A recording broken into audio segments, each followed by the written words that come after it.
বিসমিল্লাহির রহমানির রহিম। Hello viewers, আসসালামু আলাইকুম। ঢাকা গাউসিয়া মার্কেট মিম কালেকশনের পক্ষ থেকে আপনাদেরকে জানান আন্তরিক শুভেচ্ছা ও অভিনন্দন।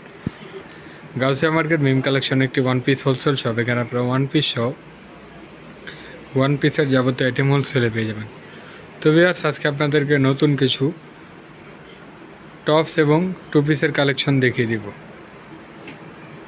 দেখতে পাচ্ছেন খুব সুন্দর একটি কালেকশন। এটা শাড়ি স্টাইলে থাকবে, ফুল বাটনগুলো আপনারা ওপেন করতে পারবেন। এখানে খুব সুন্দরভাবে এমব্রয়ডারি কাজ করে দেওয়া আছে। এগুলো কিন্তু এমব্রয়ডারি কাজ করে দেওয়া, সুতা দিয়ে খুব সুন্দরভাবে এমব্রয়ডারি কাজ করে। এটার সাথে একটা প্যান্ট পাবেন। প্যান্টটা কিন্তু খুব সুন্দর সেম প্রিন্টের থাকবে। প্যান্টটা বয়স হিসাবে 38 থেকে 44 পর্যন্ত। তো এটার মধ্যে অনেকগুলো কালার হবে, একে একে আমরা কালারগুলো দেখো। প্রত্যেকটা কালার খুবই সুন্দর। তো যার যেটা পছন্দ স্ক্রিনশট নিয়ে নেন। স্ক্রিনশট নিয়ে ভিডিওতে স্ক্রিনের নাম্বারের সাথে যোগাযোগ করে আপনারা আপনাদের পছন্দের ড্রেসগুলো নিয়ে নিতে পারবেন। আর এটা খুচরা মূল্যটা থাকছে মাত্র 700 টাকা। মাত্র 700 টাকা হলে এত সুন্দর একটি কটন টু পিস পেয়ে যাচ্ছেন শুধুমাত্র মেন কালেকশন। আর এটা খুচরা প্রাইস, যারা হোলসেলে নেবেন স্ক্রিনে তার নাম্বার এবং শোরুমে এসে কালেকশনগুলো আপনারা দেখে নিয়ে নিতে পারবেন। তো আজকে এই পর্যন্ত। আপনারা ভালো থাকবেন, সুস্থ থাকবেন। আল্লাহ হাফেজ, আসসালামু আলাইকুম।